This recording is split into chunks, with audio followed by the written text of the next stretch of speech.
అటువంటి బాధ్యత ఒక సమాజంగా మనందరి మీద కూడా ఉంటుంది. మరొక సివిల్ సొసైటీ ఆర్గనైజేషన్ లాగా పనిచేస్తున్న తెలంగాణ జాగృతికి ఈ బాధ్యత మరింత ఎక్కువ ఉంటుంది. ఎందుకంటే టీచర్ హ్యాపీగా ఉంటే స్టూడెంట్ హ్యాపీగా ఉంటాడు, స్టూడెంట్ హ్యాపీగా ఉంటే మొత్తం ఇల్లు హ్యాపీగా ఉంటుంది, సమాజం హ్యాపీగా ఉంటుంది. ఇవాళ జరుగుతున్నది ఏంటంటే ఇందాక కవితమ్మ చెప్పినట్టు అసలు టీచర్లకు అడ్మినిస్ట్రేటివ్ వర్క్ ఎక్కువైపోయింది. ప్రతి ఒక్క యాప్ పెట్టి రాగానే ప్రతి స్టూడెంట్కు అటెండెన్స్ ఫేషియల్ రికగ్నిషన్ వేయాలి, టీచర్లకు ఫేషియల్ రికగ్నిషన్ చేసుకోవాలి, మిడ్ డే మీల్స్ ఎంతమంది తిన్నారో ఫోటోలు తీసి పెట్టాలి, ఎన్ని తలకాయలు ఉన్నాయో 20 మంది తలకాయలు ఉంటే పెడితే తర్వాత ఒకవేళ పొరపాటున ఇంకో 10 మంది పిల్లలు వచ్చిర్రు అనుకోండి, మళ్ళీ ఆ ఫోటో అప్లోడ్ చేయరాదు. అంటే మళ్ళీ వీళ్ళే దానికి కూడా జవాబు ఇచ్చుకోవాలన్నట్టు.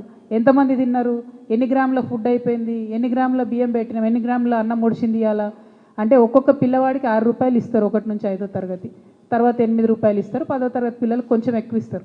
ఇప్పుడు ఏమవుతుందంటే ఆ 10 మంది మిస్ అవ్వడం ద్వారా ఆ బిల్లు ఆ వంటలు వండే వాళ్ళకి రాదు, వాళ్ళకి ఇబ్బంది.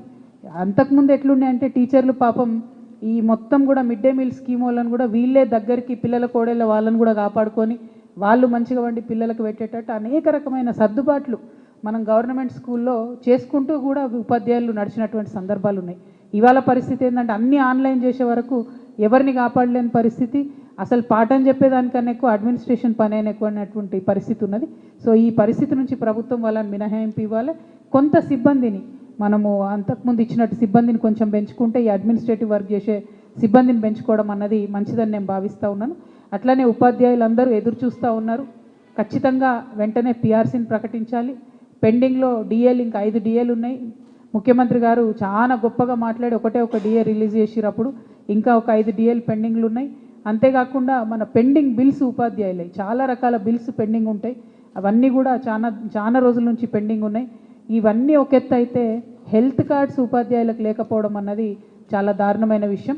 హెల్త్ కార్డ్స్ మీద తెలంగాణ జాగృతి ప్రత్యేక కార్యాచరణ తీసుకుంటుందని కూడా ఈ సందర్భంగా ప్రకటిస్తూ ఉన్నాం. At the same time retire అయినటువంటి ఉపాధ్యాయులదైతే చెప్పుకోరానటువంటి బాధ ఉన్నది. ఎందుకంటే రిటైర్ అయ్యేటటువంటి ప్రభుత్వ ఉద్యోగి ఎవరైనా కూడా ఖచ్చితంగా పిల్లగాని పెళ్లి చేద్దామనో, ఒక పాపకి ఏదైనా బిజినెస్ పెట్టిద్దామనో, లేకపోతే ఇల్లు కట్టుకుందామనో కొంచెం లంప్సమ్ ఒకటేసారి వస్తుందని పాపం రకరకాలుగా ప్లాన్ చేసుకుంటారు. ఇప్పుడు ఆ పరిస్థితి ఏంటంటే ఏది కూడా రానటువంటి పరిస్థితి. అంతకుముందేమో గవర్నమెంట్ని బ్లేమ్ చేసిండ్రు, బీఆర్ఎస్ గవర్నమెంట్ని. కానీ బీఆర్ఎస్లో ఉన్నప్పుడు అప్పుడో ఇప్పుడు అన్న బిల్లులు వచ్చేటివి, అప్పుడో ఇప్పుడు అన్న ఈ రిటైర్మెంట్ వాళ్ళకి ఇబ్బంది లేకుండా చేయగలిగినాం. కానీ ఇప్పుడైతే కేవలం 1వ తారీఖు జీతం వేస్తున్నది ప్రభుత్వం, మిగతా బంద్ పెట్టిండ్రు.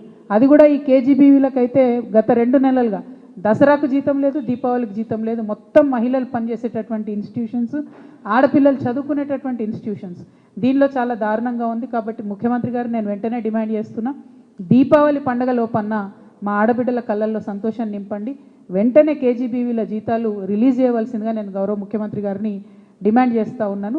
ఎట్ ద సేమ్ టైం సమాన పనికి సమాన వేతనం అనేటటువంటి ఒక కార్యాచరణ మనం అందరి గురించి మాట్లాడతాం. ఇవాళ కేజీబీవీ టీచర్లు కూడా సేమ్ పని చేస్తారు వేరే టీచర్లు చేసినట్టు, కానీ వాళ్ళకు మాత్రం జీతాలు చాలా తక్కువ ఉన్నాయి. ఇది చాలా దారుణం. తప్పకుండా వారిని ఇమీడియట్గా మనము అందరితో సరిసమానంగా వచ్చేటట్టు రెగ్యులరైజ్ చేయాలని కూడా మేము డిమాండ్ చేస్తూ ఉన్నాం.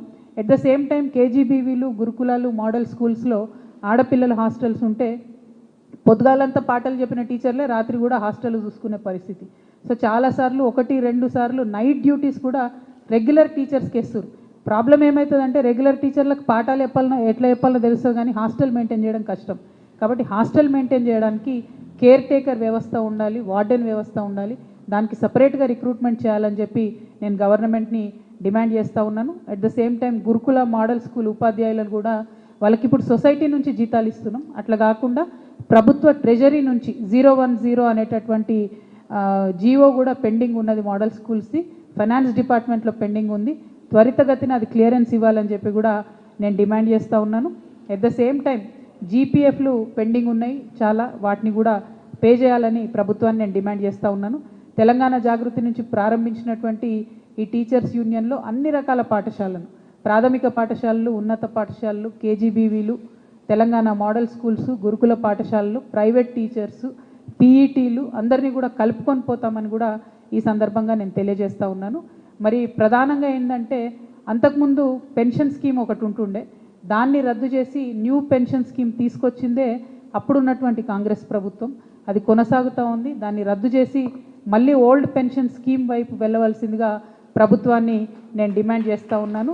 మరొక అంశం, సీఎం గారు ఎప్పుడు మాట్లాడినా కూడా ఏమంటారంటే మన ఒలింపిక్స్ తెచ్చుకోవాలి తెలంగాణకు అంటారు. ఒలింపిక్స్ తెచ్చుకోవాలి కరెక్టే, మరి పాఠశాలలలో ఒక్క దగ్గర కూడా ఫిజికల్ ఎడ్యుకేషన్ టీచర్స్ లేరు, పీఈటీలు లేరు. మొదలంటూ అక్కడ పిల్లలకు మనం ఫిజికల్ ఎడ్యుకేషన్ పాఠాలు చెప్తేనే ఒలింపిక్ స్థాయిలో మనం క్రీడాకారులను ప్రొడ్యూస్ చేయగలుగుతాం. కాబట్టి పీఈటీలను తక్షణమే రిక్రూట్ చేయవలసిందిగా నేను గౌరవ ముఖ్యమంత్రి గారిని డిమాండ్ చేస్తూ ఉన్నాను. అట్లనే ట్రైబల్ వెల్ఫేర్ ఎంప్లాయీస్ 40 రోజుల నుంచి సమ్మె చేస్తున్నారు. చాలా దారుణమైన పరిస్థితులు ఉన్నాయి, వాళ్ళకి ఎక్కడ కూడా జీతాలు వస్తలేవు. వాటిని రిలీజ్ చేయవలసిందిగా డిమాండ్ చేస్తూ ఉన్నాను. నిన్న మేము టీచర్స్ ఫెడరేషన్ పెడతామనగానే సర్వశిక్ష అభియాన్ నుంచి వాళ్ళు ఒక కార్యక్రమం పెట్టుకొని నా ఫోన్ను బంబాడి చేస్తున్నారు మెసేజ్లతోని. సర్వశిక్ష అభియాన్ వాళ్ళకు అంతకుముందు గౌరవ ముఖ్యమంత్రి గారు ఒక మాట చెప్పారు, ఛాయ్ తాగినంత సేపట్లో ఇస్తా నేను జీతాలని చెప్పి. మరి ఇంకా ఛాయలు ఎన్ని తాగినో 2 ఏళ్ల నుంచి నాకు తెలియదు సీఎం గారు, కానీ తొందరగా సర్వశిక్ష అభియాన్ వాళ్ళకు మాత్రం జీతాలు పెంచాలని కూడా డిమాండ్ చేస్తున్నా. ఇంకా ఘోరం ఏంటంటే ఊరికిద్దరు సాక్షర భారత్కు సంబంధించినటువంటి వాళ్ళు ఉండే, వాళ్ళనందరినీ కూడా తీసేసిండ్రు ముఖ్యమంత్రి గారు. అంటే ఆ గ్రామంలో విద్యకు సంబంధించినటువంటి మొత్తం వ్యవస్థను కూడా కుప్పగూలే విధంగా చేసినారు ముఖ్యమంత్రి గారు. ఇది కరెక్ట్ కాదు. అదేవిధంగా టెట్ ఎగ్జాము ప్రమోషన్స్కి కంపల్సరీ అని పెట్టిండ్రు. దీంతో ప్రాబ్లం ఏమవుతుందంటే ఓ మ్యాథ్ టీచర్ ఉంటే ఆయన 20